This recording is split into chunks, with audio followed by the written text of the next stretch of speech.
Party leader का right है कि वो किसको पब्लिक अकाउंट कमेटी में भेजता है। किसी दुनिया के मुल्क में पब्लिक अकाउंट्स कमेटी में वजीर मेंबर नहीं होता। एक ही तरीका है कि जो मेंबरान हैं वो बैठ के अगर वोट ऑफ नो कॉन्फिडेंस करें तो फिर ही चेयरमैन हट सकते हैं। हर हज पाकिस्तान की तारीख का महंगा तरीन हो, सस्ता तो नहीं होता है, हर साल महंगा होता है। पिछले 10 साल में किसी को खौफ ही नहीं था, क्योंकि NRO 1 और NRO 2 के बाद यहाँ तो पकड़ा किसी ने नहीं जाना, ताकतवर आदमी जो मर्जी करे। 75 साल की उम्र पर फ्री टिकट दे रहे हैं, 65 साल को हम आधा टिकट दे रहे हैं। डिसेबल लोगों के लिए उनकी लैट्रिन्स और उनको एंट्री की सहूलत तमाम स्टेशनों पर।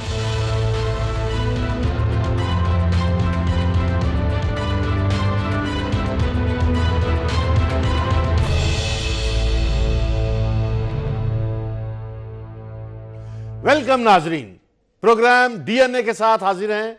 मैं हूं अंजुम रशीद और मेरे साथ हैं खुशनूद अली खान। नाज़रीन, आज इमरान खान साहब ने तकरीर किया और NRO 1 और NRO 2 और भी बहुत सी बातें की हैं। और आज आपको मुबारक हो कि एक बहुत बड़ा मेहमान पाकिस्तान आने वाला है 16 फरवरी को, वली अहद सऊदी अरब, उस पर भी बात करेंगे। और इसके अलावा शेख रशीद की जो पब्लिक अकाउंट कमेटी में दाखिले और ना दाखिले पर जो तनाज़ा बना है, इस पर भी बात करेंगे। और बहुत से दूसरे मसाइल भी बात करें। बिलावल भुट्टो ने भी हार्वर्ड यूनिवर्सिटी और बॉस्टन यूनिवर्सिटी से खिताब किया है, अगर हो सका तो उस पर भी कमेंट करेंगे कि उन्होंने क्या कहा है। नाज़रीन, सबसे पहले हम बात करेंगे कि वली अहद सुल्तान मोहम्मद बिन सलमान और अपने साथ ढेरों बरकतें ला रहे हैं। बरकतें नहीं, सचमुच के 20 अरब डॉलर की इन्वेस्टमेंट ला रहे हैं। खुशनूद अली खान, पाकिस्तान के लिए एक बहुत बड़ी खुशखबरी है। 20 अरब डॉलर का मतलब यह है कि कई हजारों नौकरियां, बल्कि लाख से ज्यादा नौकरियां इसमें पैदा होंगी और पाकिस्तान में तरक्की भी आएगी। और लेकिन खुशनूद अली खान, प्रॉब्लम यह है कि उनके पास पाकिस्तान में वजीर आजम हाउस के अलावा रहने के लिए कोई जगह उनके काबिल ही नहीं है।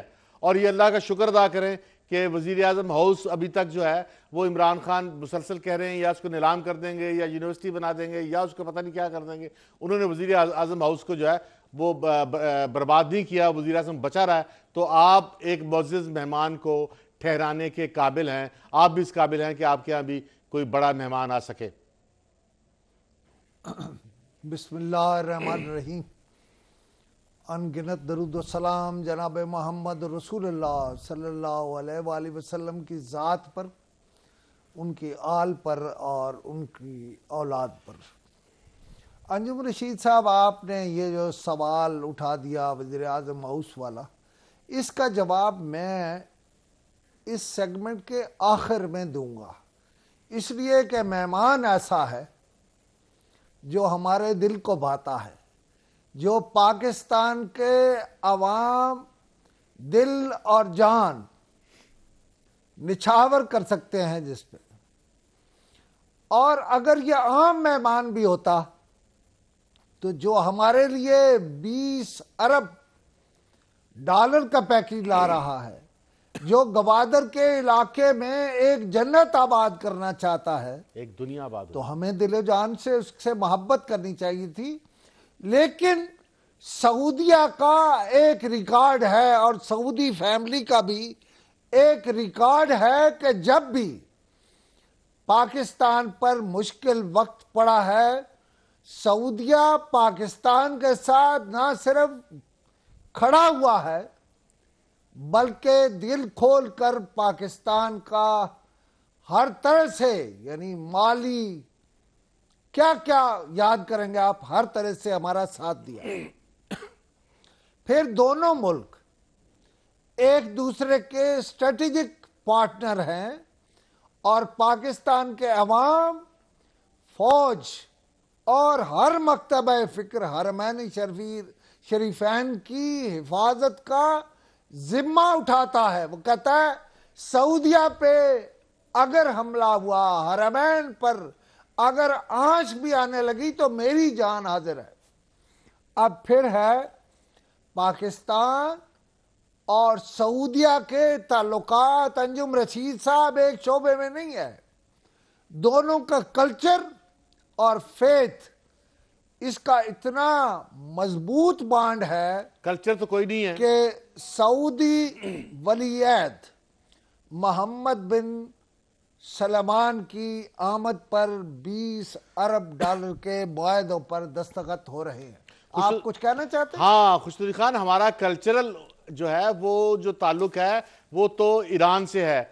आपको पता है कि अगर आपका कौमी तराना ईरान में पढ़ा जाए तो हर ईरानी को समझ में आता है। हमारा रहन सहन, हमारा कल्चर जो है वो ईरान से है, लेकिन हम ईरान से तो मैंने बड़ा लफ्ज बोल दिया, ईरान को नाराज करके ईरान से दूर होकर हम सऊदी अरब के साथ हैं। सऊदी अरब का भी मुफाद है और हमारा भी मुफाद है, ये कौमों का मुफाद होते हैं। ये जज्बाती बातें, मक्के मदीने ठीक है, मेरे सर आंखों पे मक्के से आई हुई तो खजूरें भी हम चूम के खाते हैं, लेकिन ये मक्के के बादशाह जो हैं ये हमारे लिए बहुत अजीज हैं, हमारा कौमी मुफाद कहें आप, लेकिन मक्के मदीने से इनका ताल्लुक जो है ना उसको अलग रख के बात करें तो हम जो है वो इस पर कोई पॉजिटिव डिस्कशन कर सकते हैं। लेकिन मुझे एक बात बताएं खुशनूर अली खान, मेरा नुक्ता नज़र आपसे ज़रा मुख्तलिफ है। अगर आपने इसके एंटी बोलना है तो मैं इस प्रोग्राम को ख़राब नहीं करना चाहता। नहीं, मैं इनके खिलाफ नहीं हूँ भाई, मैं तो कह रहा हूँ कि पाकिस्तान को मुबारक हो, कितना बड़ा मेहमान आ रहा है। पख ले आए ना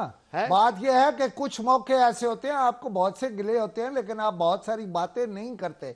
आपका काम है कि आप हर पॉजिटिव बात में भी नेगेटिविटी जरूर तलाश करते हैं। मेरा काम हमारे मुल्क में एक मेहमान आ रहा है, हम उसे वेलकम कह रहे हैं, देखो तो हम पत्थर तो नहीं उठाने खुशनूर अली चाहिए। खान, हम उस मेहमान के लिए नहीं बैठे हुए, हम तो बैठे हुए हैं जो हमारा रांझा है। हमारा रांझा हमारे नाजरीन है, हमारे व्यूअर हैं जो हमको सुन रहे हैं। हम उन तक जो है वो हर पॉसिबल इंफॉर्मेशन जो है और हर पॉसिबल पहलू राजी कर लें, हम तो अपना रांझा राजी कर लें। हाँ। उस पे मैं मजीद इनपुट नहीं देता।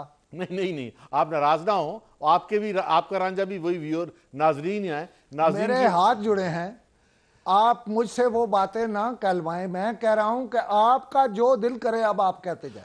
अच्छा, अब बात यह है कि इमरान खान साहब जो हैं वो प्राइम मिनिस्टर हाउस को डिस्पोज ऑफ कर रहे थे और वहां पे जो गाड़ियां थी वो उन्होंने नीलाम भी कर दी। अब 300 गाड़ियां चाहिए, जो 300 कुछ गाड़ियां तो शायद इनके साथ आएंगी, लेकिन बहुत सी गाड़ियां आपको किराए पे लेनी पड़ेंगी और आपको साबित करना पड़ेगा कि पाकिस्तान एक सचमुच का सॉवरन मुल्क है और वो अपने बड़े से बड़े मेहमानों को ठहरा सकता है। उसके लिए वही प्राइम मिनिस्टर हाउस काम आएगा जो इन्होंने खुदा का एक करम हुआ है कि ये प्राइम मिनिस्टर हाउस को इमरान खान डिस्पोज ऑफ नहीं कर सके।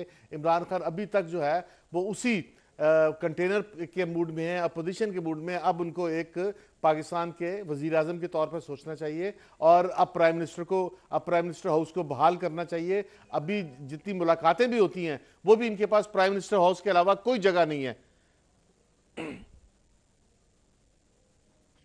आप शायद ठीक कर रहे होंगे। अब गाड़ियां, अब मेरा ख्याल भैंसें भी शायद वापस लानी पड़ेंगी क्योंकि दूध भी चाहिए होगा। तो ये सारे का सारा जो कार्रवाई थी वो खुशनूर अली खान वो जज्बाती कार्रवाई थी। अब मेरा ख्याल है कि ये रियलाइज होंगे कि पाकिस्तान को प्राइम मिनिस्टर हाउस की भी जरूरत है, पाकिस्तान को गाड़ियों की भी जरूरत है, पाकिस्तान को मेहमान की भी जरूरत है। जी खुशबू साहब। नहीं, मैंने कोई इस पर मैं कुछ नहीं कहना चाहता। मैं एक मेहमान के आमद पर मेरे जज्बात कुछ और थे, मैं कहना कुछ और चाहता था। आपने प्रियम्प्ट कर दिया मुझे। हाँ बोलिए आपके क्या जज्बात हैं, लोग सुनना चाहते हैं आपके जज्बात। मेरी और कोई राय ही नहीं है अंजुम रशीद साहब। आप जिस सब्जेक्ट पे बात कर रहे थे उस पे मेरी अगर राय हो भी सही तो राय नहीं है। खुशनूर अली खान, अच्छा अब आज जो है वो शेख रशीद साहब जो हैं वो पब्लिक अकाउंट कमेटी में शामिल होना चाहते थे और वो इतने दिनों से दावा कर रहे थे कि इमरान खान जो हैं वो उनके साथ हैं और इमरान खान ने उन्हें कहा है कि वो पब्लिक में जाएं। और आज भी उन्होंने कहा कि मुझे इमरान खान का एतमाद हासिल है और मैं इमरान खान के कहने पे जो है वो पब्लिक अकाउंट कमेटी में जाऊंगा। लेकिन आज जो पीटीआई के अरकान बोले हैं उससे पता चलता है कि इमरान खान का एतमाद शेख रशीद को हासिल नहीं रहा। ये कैसे मालूम हुआ आपको? राजा रियाज को सुन लें। साहब की पब्लिक अकाउंट्स कमेटी का मेंबर बनने की कोई जरूरत नहीं, वहां पे पाकिस्तान तरीके इंसाफ के मुअज़्ज़ज़ मेंबरान PAC में मौजूद है। बाज शरीफ जहाँ पे कोई गलत काम करना चाहेंगे तो उसके लिए हम रुकावट बनेंगे, और PAC में पाकिस्तान के मफाद में जो भी काम होगा उसके लिए तमाम मेंबरान जो हैं वो वहाँ मौजूद हैं और पूरी मेहनत और ध्यानदारी से मुल्क के लिए काम करेंगे। जी खुशनूर अली खान, आपने राजा रियाज को सुना जो PTI के लीडर हैं, PTI के MNA हैं, PAC के मेंबर हैं और PTI हैं। वो कौन? वो PTI हैं या इमरान खान PTI है? ये भी मेंबर है ना इमरान खान। तरीन तो इमरान खान ने शेख रशीद के हक में बहुत कुछ कहा है, और उसे ये भी कहा है कि आप गरीब आदमी जो है उसके लिए रेल का सफ़र आसान बना ले। लिहाजा जो राजा रियाज है उसके तो बिल्कुल सुबह से अब तक कही हुई सारी बातें जिनको तमाम मीडिया ने इशू बनाया वो तो बिल्कुल बेवजन हो गई। कैसे बेवजन हो गई खुशनूर अली खान? इसलिए कि इमरान खान ने उन करना ना, PTI तो इमरान खान है, बाकी क्या बेचते हैं? तो आपके ख्याल में PTI बाकी सब तो मतलब अगर इमरान खान ना हो तो PTI क्या है? और इमरान खान जो है वो शेख रशीद के पलड़े में अपना सारे का सारा वजन ही डाल रहा है।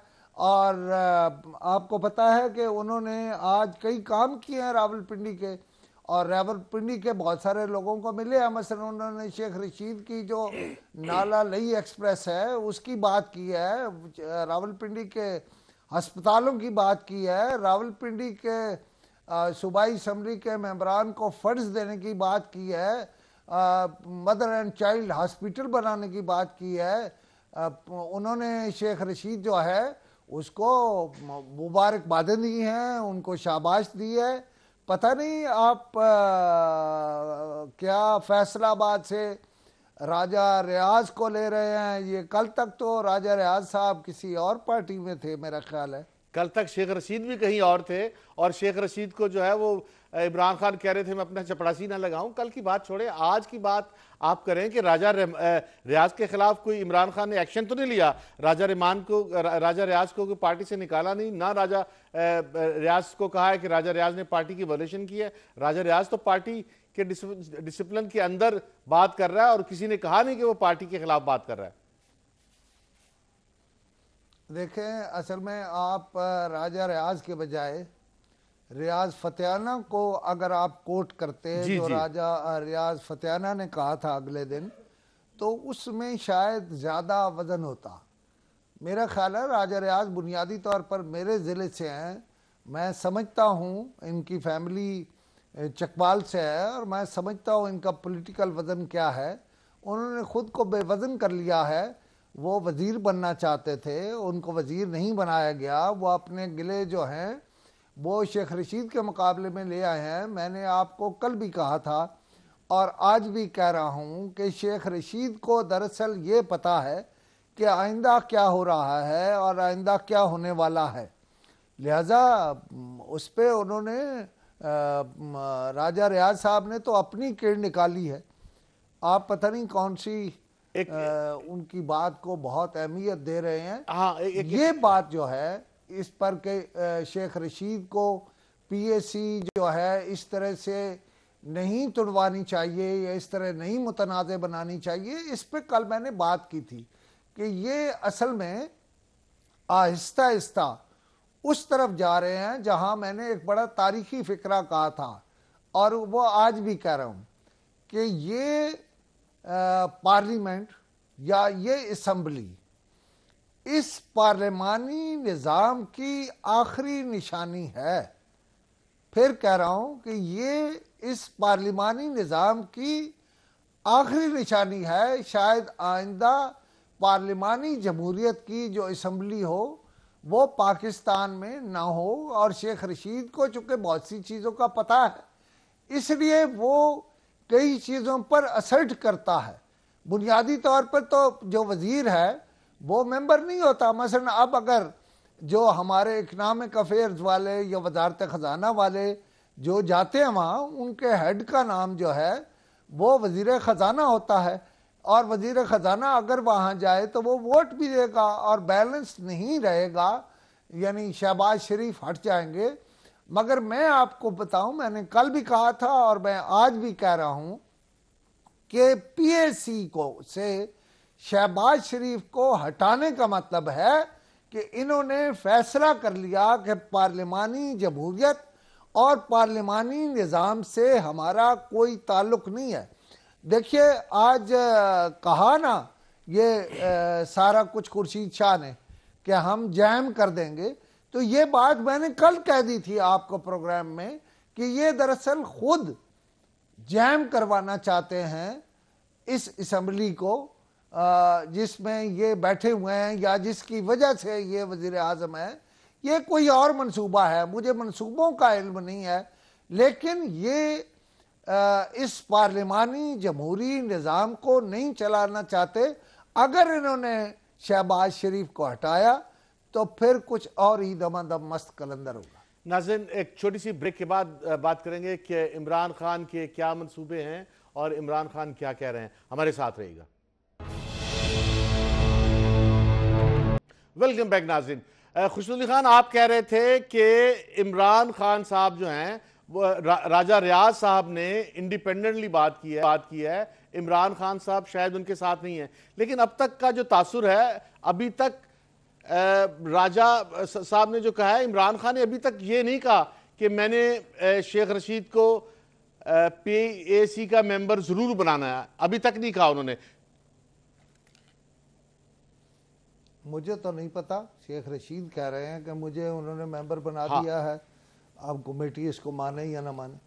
हाँ, शेख रशीद ने यही कहा है कि मुझे इमरान ने मेंबर बना दिया है, मुझे इमरान का एतमाद हासिल है। लेकिन साथ में इमरान खान ने जो स्पीकर का पॉइंट ऑफ व्यू है, स्पीकर का पॉइंट ऑफ व्यू भी यही है कि वो असेंबली को चलाना चाहते हैं, और इसी तरह से शाह महमूद कुरैशी साहब का भी पॉइंट ऑफ व्यू यही है, परवेज़ खट्टर का भी पॉइंट ऑफ व्यू यही है। इन्होंने ज़ाती तौर पर शायद उस तरह की बात की हो, लेकिन इमरान खान अभी तक इस तरह की बहुत कोई क्लियर इंडिकेशन उनकी तरफ से नहीं आई कि वो शेख रशीद को या पीएसी को ख़त्म करना चाहते हैं या शहबाज शरीफ के खिलाफ तहरीक अदम एतमाद लाना चाहते हैं। अभी तक इस तरह का तासुर उन्होंने नहीं दिया।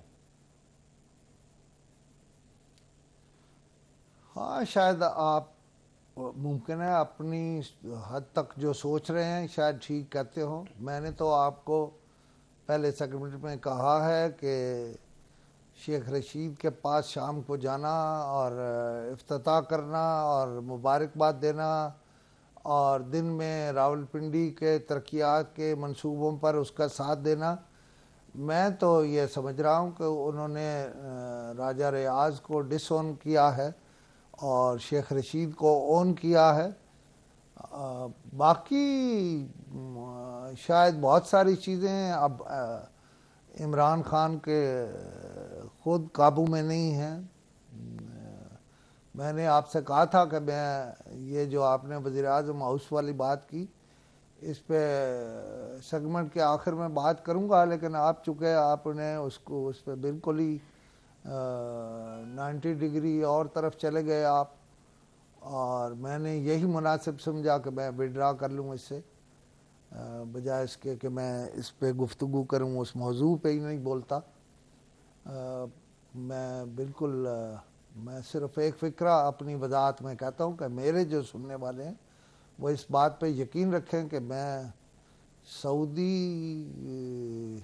यानी रॉयल फैमिली, सऊदी अरब बतौर मुल्क और मेरे मुल्क की जो फ़ौज है उसके सऊदी अरब से जो टाइज़ हैं उन पर मेरी राय बिल्कुल और है, और मैं मोहम्मद बिन सुलेमान की आमद को एक नेमत समझता हूँ।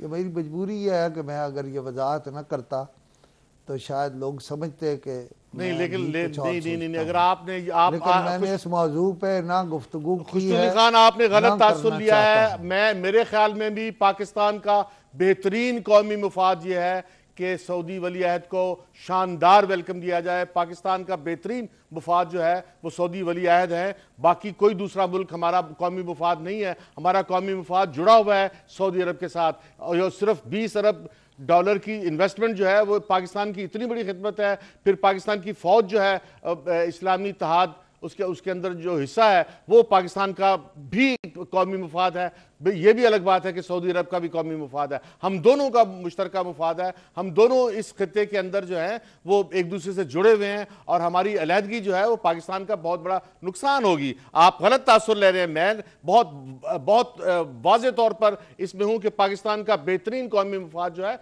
वो सऊदी अरब के साथ वाबस्ता है, क्योंकि बेहतरीन कौमी मुफाद जो है उसकी एक शर्त यह भी होती है कि वो मौशी मुफाद होता है। अभी सऊदी अरब ने हमें $3 अरब दिए हैं और अब जो है 20 अरब की इन्वेस्टमेंट ला रहा है। ये कौन सा मुल्क है आपके साथ जो और इस तरह से करेगा? और आज राहील शरीफ साहब भी पाकिस्तान के जो चीफ ऑफ आर्मी स्टाफ है वो इस्लामी इत्तेहाद फौज के सरबराह बनाया गया। ये पाकिस्तान को इज्जत दी है। वो सऊदी अरब जो है वो पाकिस्तान के सिपाहियों को, पाकिस्तान के नेशनल्स को, पाकिस्तान के शहरियों को बाकी सारे मुल्कों से ज्यादा अफजलियत उनको ज्यादा अहमियत देता है। और यही वजह है कि उनकी हिफाजत के लिए भी जो है वो पाकिस्तानी मामूर है वो सबसे ज्यादा भरोसा पाकिस्तान पे करते हैं। और पाकिस्तान भी जो है सबसे ज्यादा एहतराम और सबसे ज्यादा इज्जत और सबसे ज्यादा भरोसा और सबसे ज्यादा एतमाद जो है सऊदी अरब पे करते हैं। आप कैसे बात कर रहे हैं? मैं तो वही कह रहा हूं कि जो आप ठीक कर रहे हैं। और राहील शरीफ साहब का जो आना है वो भी बड़ी बरकत की बात है। अच्छा, आज जो इमरान बात की है एनआरओ के बारे में, जरा वो भी सुने। ये इसलिए नैब को देना है कि आगे से लोग डरे, करप्शन करते हुए डरे। पिछले 10 साल में किसी को खौफ ही नहीं था, क्योंकि NRO 1 और NRO 2 के बाद कि यहां तो पकड़ा किसी ने नहीं जाना, ताकतवर आदमी जो मर्जी करे। हम दिन का जो सूद दे रहे हैं, जो इन्होंने कर्जे लिए थे, वो है 6 अरब रुपया दिन का। तो जब ये लोग हमें कहते हैं जी कि हज के लिए आपने हाजियों को सब्सिडाइज नहीं किया, हाजियों के लिए हज सस्ती नहीं की, तो पहले इनसे ये पूछे कि अगर हम यहां, अगर आप इस मुल्क को इन हालात में ना छोड़ के जाते, अगर हमारे पास इतने कर्जे ना चढ़े हुए होते, तो हम तो मुफ्त भेजे हाजियों को। तो यहाँ कैंसर के मरीज हैं, उनको क्यों नहीं करते? या हेपेटाइटिस से लोग बेचारे मर रहे हैं, उनको क्यों नहीं करते? या बच्चे स्कूलों में नहीं हैं, उनको क्यों नहीं करते? तो आदमी जब कर्जे चढ़े हों तो आदमी सोचता है कि मैं किस पे पैसा खर्च कर सकता हूं। अच्छा खुशनुदी खान, आप जस्टिफाई समझते हैं कि इमरान खान कह रहे हैं कि कर्जों की वजह से मैं हज पे सब्सिडी नहीं दे सका, कर्जों की वजह से ये हो गया, कर्जों की वजह से ये हो गया? कर्जे तो ये खुद भी ले रहे हैं। इमरान खान साहब से मेरा सवाल यह है कि प्राइवेट टूर ऑपरेटर्स जो हैं उन्होंने एक ऑफर दी है और हुकूमत आपकी है। आप जो कह रहे हैं वो समझ से बालातर है कि आपको आपकी हुकूमत के दखल के बगैर, आपको आपकी वजारत मजहबी अमूर के हरकत किए बगैर आपके तमाम हाजियों को निजी टूर ऑपरेटर्स 50,000 रुपए की फी हाजी, जो आप सब्सिडी, आपका वजीर सब्सिडी देने का सोचता था, आपकी वजारत सब्सिडी देने का सोचती थी, आपको एक धेला नहीं देना पड़ रहा और आपके हाजी जा रहे हैं।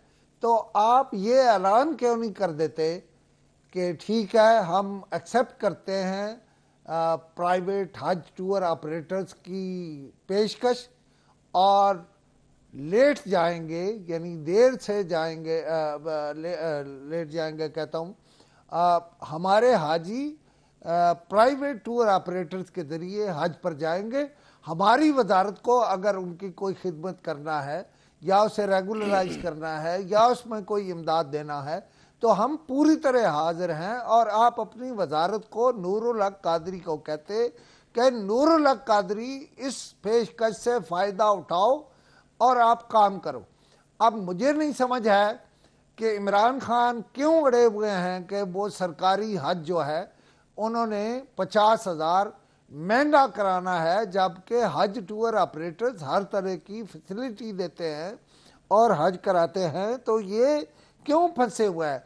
क्या हुकूमत 50,000 ये और 50,000 तकरीबन जो हर हाजी से बचेगा, ये 1 लाख रुपया तावान लेना चाहती है हाजियों से? अच्छा, ये क्या आर्गूमेंट है कि इसमें जो है वो हमारी मजबूरी है और हमारे पास पैसे नहीं है। पैसे तो किसी ने आपसे मांगे ही नहीं है, अब तो पेशकश आ गई है, आप वो पेशकश कबूल क्यों नहीं कर लेते? अच्छा, आप तकरीर करने खड़े हुए, अच्छा, सोचा नहीं आपने कि पेशकश क्या है, ये करना क्या है, जवाब क्या है? खुशनुदी खान, इमरान खान जो है वो मुसलसल एनआरओ का जिक्र करते हैं, लेकिन क्या एक तो क्वेश्चन ये है कि अगर एनआरओ ना होता और मियां नवाज शरीफ पाकिस्तान से बाहर ना जाते और मियां नवाज शरीफ के खिलाफ जो मार्शला लगा था इनका परवेज मुशर्रफ का, वो इमरान खान उसकी हिमायत भी नहीं करते, लेकिन एनआरओ की वजह से तो पाकिस्तान में इलेक्शन हुआ था। आपको याद होगा कि बेनजीर आई थी, वरना पाकिस्तान में इलेक्शन नहीं हो सकता था और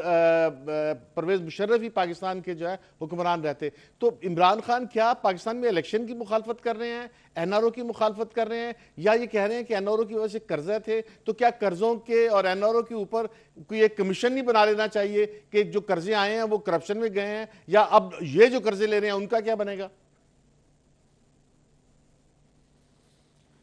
आपने बड़ी लंबी तकरीर कर दी। मेरा तो पिछले कई महीनों का रिकॉर्ड गवाह है कि मैं ये कह रहा हूँ कि एनआरओ होगा और ये सारे उसे रोकने की इस्तात नहीं रखते। वो कब होगा ये तो मैं नहीं बता सकता, लेकिन मैंने कल भी उसकी 2 निशानियाँ बताई थी और आज भी मैं कह रहा हूँ उसका नाम कुछ भी रख लें आप, एनआरओ रख लें, सेटलमेंट रख लें, मसलियत रख लें, सौदेबाजी रख लें, अमन और मफाहमत रख लें, मफाहमत रख लें, कोई नया मिसाक रख लें, लेकिन बिल आखिर ये पहली बात तो यह है कि इमरान खान और उनकी पार्टी, ऐसे लगता था कि ये आएंगे और ये छा जाएंगे, ऐसे लगता था कि इनके पास एक नया निज़ाम है और ये सब कुछ बदल देंगे, ऐसे लगता था इनके पास एक टीम है जो पिछले 22 साल से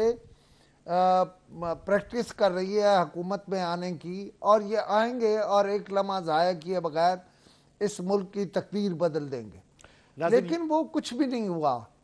अब सऊदी अरब आ रहा है, मुआहदे हो रहे हैं, ये बहुत पॉजिटिव बात है, लेकिन बेसिक बात तो ये है कि कितने कर्जे लेने हैं, क्या कर्जों की कोई हद है कि हमने जो है वो किस हद तक कर्जे लेने हैं। हमारा एक एक बाल जो है, हर शहरी का एक एक बाल जो है वो कर्जे से हटा हुआ है। आप और कर्जे लेने जा रहे हैं। आप रोज़ाना यानी आप गैस का बिल भेज देते हैं, फिर उस पर सेट करते हैं कि ये उन चोरों और उन डाकुओं की भी। सवाल यह है, आप आ गए, आपने रिप्लेस कर दिया, अगर वो चोर या डाकू थे आपने क्या किया? आपने तो मार दिया उसको। वो जो बेचारा 45,000 या 50,000 या 60,000 या 70,000 जो आपने बिल भेजा है, उसके तो अगले 6 महीनों का उसने प्लान कर रखा था। मैंने अपने बच्चों को फीस देनी है, उनके कपड़े खरीदने हैं, अपने बेटी की शादी के लिए ये खरीदना है, अपनी बीवी को ये देना है, अपना घर ऐसे चलाना है। शायद उनकी तो बचत जो है वो 10,000 या 20,000 भी ना हो।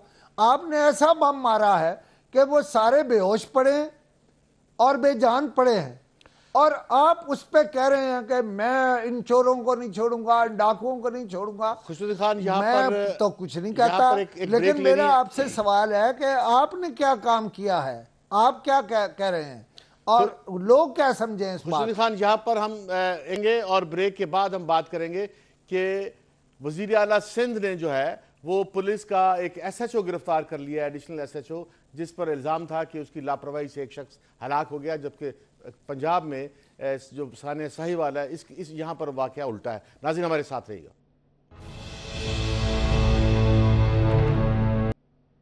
वेलकम बैक नाज़रीन, आज सिंध में इरशाद रांझानी खुशनुदी खान जिसे जो है वो डाके के इल्ज़ाम में एक शख्स ने उस पर फायरिंग की, रहीम शाह ने, जो UC चेयरमैन है, और वो ज़ख्मी हो गए, और पुलिस जो है वो रांझानी को हॉस्पिटल ले जाने की बजाय थाने ले गई, जिस पर जो है वो पूरे सिंध में जो है वो मुजाहरे हो रहे थे। पूरे सिंध में जो है वो जुलूस निकाले जा रहे थे, रैलीज निकाली जा रही थी कि पुलिस ने एक बहुत बड़ा जुर्म किया है कि उसे अस्पताल पहुंचाने की बजाय थाने ले गए और वो इरशाद राजानी हलाक हो गया। और इस पर वजीर आला ने स्टैंड लिया है और उन्होंने SHO जो एडिशनल SHO थे वहां के, उसको गिरफ्तार कर लिया।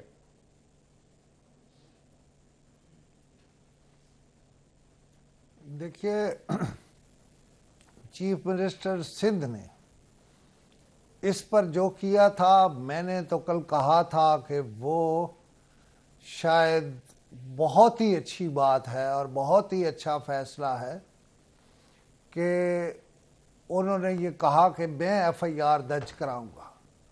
लेकिन मैंने कल जो गुफ्तगू की थी उसमें मुझे शक था कि अब चीफ मिनिस्टर के साथ कोई वारदात हो जाएगी, और आज वो वारदात हो गई जब रहीम शाह को पुलिस शायद अदालत ले जा रही थी, तो उस रहीम शाह के सर से पहले तो सिंधी टोपी उतार दी गई।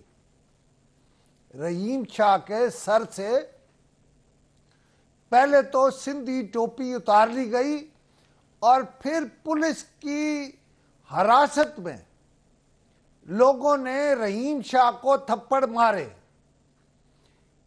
मैं कहता हूं कि जिस बात की बात कर रहे थे जनाबे मुराद अली शाह, वो 100% ठीक थी, लेकिन पुलिस ने जनाबे मुराद अली शाह के साथ वारदात कर दी है जवाबी, कि एक शख्स को, वो ठीक है मुल्जिम है, आपने उसे गिरफ्तार कर रखा है, वो आपकी हिरासत में है।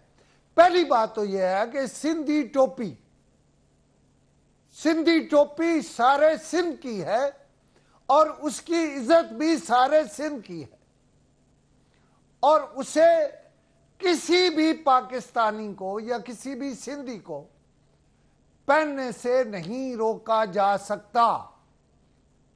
और दूसरी बात यह है कि जो हिरासत में है, हिरासत में होने के बाद वो कैदी हो गया, मजलूम हो गया, उसके मुंह पे थप्पड़ मरवाना क्या पाकिस्तान का आईन, पाकिस्तान का कानून, अखलाकियात, मजहब कोई इसकी इजाजत देता?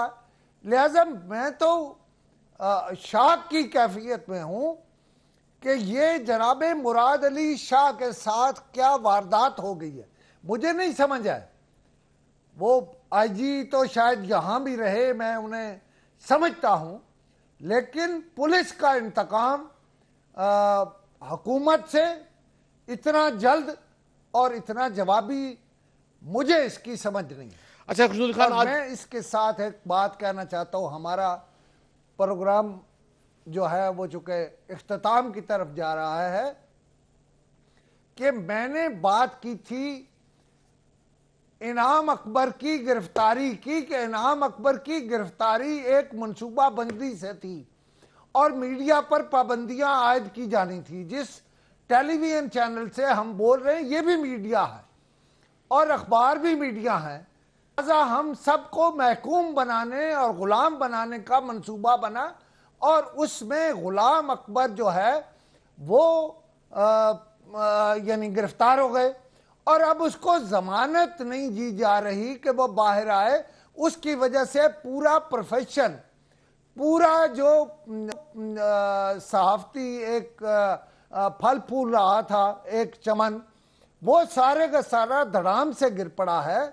मैं अब भी कहता हूं, मैंने आज CPNE के चीफ एग्जीक्यूटिव के तौर पर एक वीडियो पैगाम, एक वीडियो फिल्म जारी की है और एक इश्तिहार जारी किया है, लेकिन मैं ये कहता हूं कि इस पे सब इकट्ठे हों और इनाम अकबर की रिहाई के लिए इनाम अकबर रिहाई कमेटी बनाई जाए।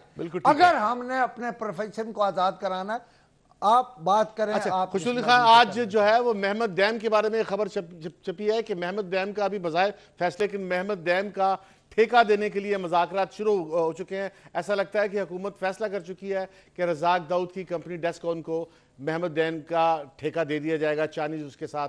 तो आप नहीं समझते कि ये वायलेशन है? देखिए, मैं कोई टेक्निकल आदमी तो नहीं हूं, ना मैं माहिर हूं और ना मैं ये समझता हूं कि कहां कौन पैसा खा जाएगा और कौन बचा जाएगा। लेकिन मेमन डैम पर पूरी कौम का इत्तफाक है। अगर किसी बात की वजह से मेमन डैम मुतनाज़े होता है तो मैं सिर्फ इतना मशवरा दे सकता हूं कि प्लीज़ इसे उन लोगों को दे दें जो इसे बना सकते हैं, और अगर इसका कोई रास्ता नहीं है, उसी पार्टी को दिया जाना है, तो फिर मेरे ख्याल है सब लोगों को समझा बुझा देना चाहिए कि हमारे पास और कोई रास्ता नहीं, हम इसी को देने पर मजबूर हैं। अगर उसमें पैसों का कोई मामला नहीं है तो उसे दिया जा सकता है।